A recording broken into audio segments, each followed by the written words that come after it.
Hi friends, இப்போ தமிழ்நாடு ரொம்ப பரபரப்பாக போயிட்டு இருக்கு. தளபதி வந்து இப்போ சிஎம் சீட்டில் உட்கார போறாரு. மெஜாரிட்டி வந்து விட்டது டிவிகேக்கு. கம்யூனிஸ்ட் தலைவர்களை வந்து விஜய்க்கு ஆதரவு தரன்னு சொல்லிட்டாங்க. டிவிகேல மொத்தம் இப்போ 107 உறுப்பினர்கள் இருக்காங்க. காங்கிரஸ்ல 5, இசிகாவில் 2, இந்தியன் கம்யூனிஸ்ட்ல 2, மார்க்சிஸ்ட் கம்யூனிஸ்ட்ல 2, மொத்தம் 118 உறுப்பினர்கள் வந்துட்டாங்க. மக்கள் தேர்வு செய்யப்பட்ட அரசு வந்து ஆட்சி செய்ய வேண்டும். டிவிகேக்கு தருவது ஆதரவு மட்டுமே, கூட்டணி இல்லை. சிபிஐ அண்ட் சிபிஎம் சொல்லியிருக்காங்க. டிவிகேல மட்டும் 118 உறுப்பினர்கள் மொத்தம் சேர்ந்தாச்சு.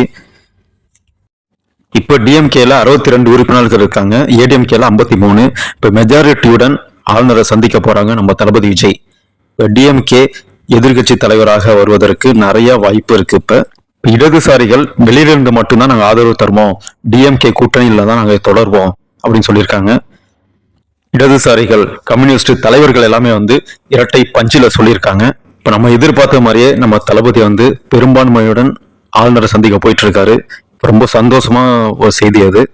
டிவிகே பனையூர் அலுவலகத்துல வந்து உற்சாக கொண்டாட்டம் நடந்துட்டு இருக்கு. பட்டாசு வெடிச்சு, இனிப்புகள் வழங்கி, ஆட்டம் பாட்டம் கொண்டாட்டம் அப்படின்னு சொல்லி பயங்கரமான ஒரு கொண்டாட்டம் நடந்துட்டு இருக்கு. ஏடிஎம்கே எம்எல்ஏ எல்லாருமே வந்து நாளை காலையில 11 மணிக்கு வந்து சென்னைக்கு வராங்க எல்லாருமே.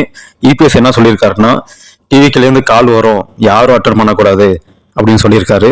கூடுதல் ஆதரவுக்காக நம்ம தளபதி விஜய் என்ன பண்ணியிருக்காரு அப்படின்னா, ஐயுஎம்எல் இந்தியன் முஸ்லீம் லீக் உடன் மீண்டும் வந்து ஆதரவுக்கு கேட்க டிவிகே தலைவர்கள் போயிருக்காங்க.